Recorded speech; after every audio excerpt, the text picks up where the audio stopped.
Here is how to use math to directly grow your income as a consultant or freelancer.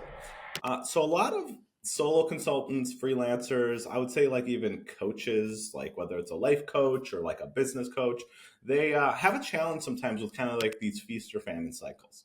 And I think there's a reason why. And I want to get into that. And I want to get into how you can solve it. So, the reasons why I think people who are consultants or freelancers end up kind of on this hamster wheel of like, oh my God, I'm killing it, drinks on me, to, oh my God, I got to cancel Netflix, I can't afford it every other month, is because they are not treating their revenue or their income like a business owner. I think a lot of times what happens is if you're a freelancer and you got $10,000 in projects this month, you in your mind think, I have $10,000. And if you were doing like one project on the side and you had a full time job, sure, you could kind of treat that as like a little bonus from yourself.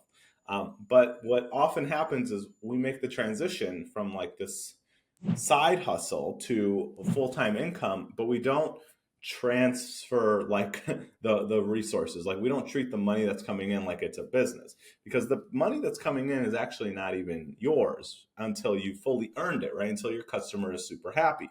I know a lot of freelancers and consultants who get gutted, devastated by somebody who's like, I need a refund or I'm canceling our engagement. And now they're like, oh my God, the money I was counting on or money they hopefully didn't already spend is now gone, and they're minus, right? So I think treating your income like an actual business owner and that you're only taking a percentage of it is going to lead to a little bit more peace. So that's kind of the first thing, is like be respectful of the fact that even if you're a one person business, you are a business and you need to behave like that, right? So that's first. Realize you're a business, be grown up about it. Don't take all the money. If you're interested in more about that, I'm happy to film a little video, okay? But the second thing is, how do you grow that income, right? So now that you're being more responsible with your money, right? How do you actually grow it? And so what I would say is math. And so math out your customer acquisition or your sales, however you want to say that, right? And so when I had brick and mortar businesses, I knew 20% of all people who came in would become customers. Like we knew that.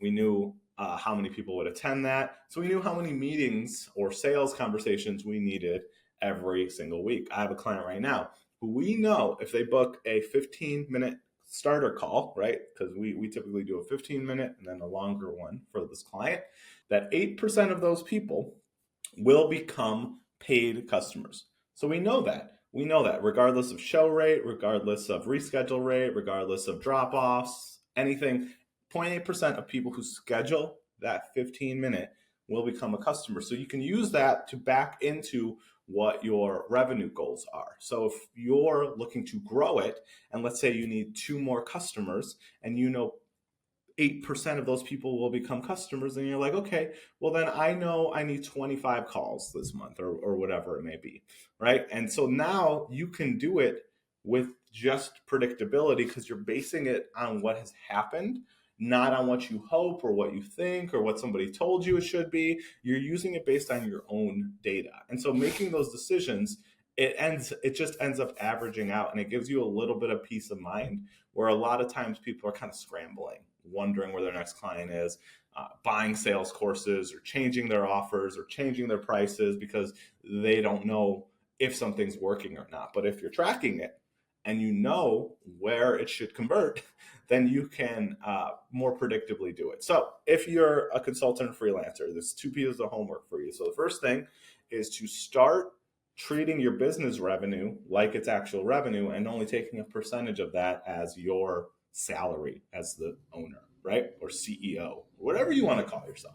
And the second thing is, if you have historical data, go back and look at what your conversion rate is, right? Look at what your close rate is on new clients, and use that data to inform and map out your next 30 or 90 days, however you want to measure it. And that way you're making decisions based on hard data instead of just your feelings.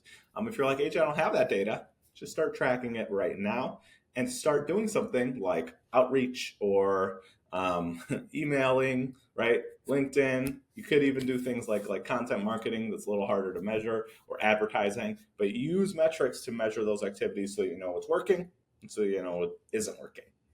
Hope that's helpful.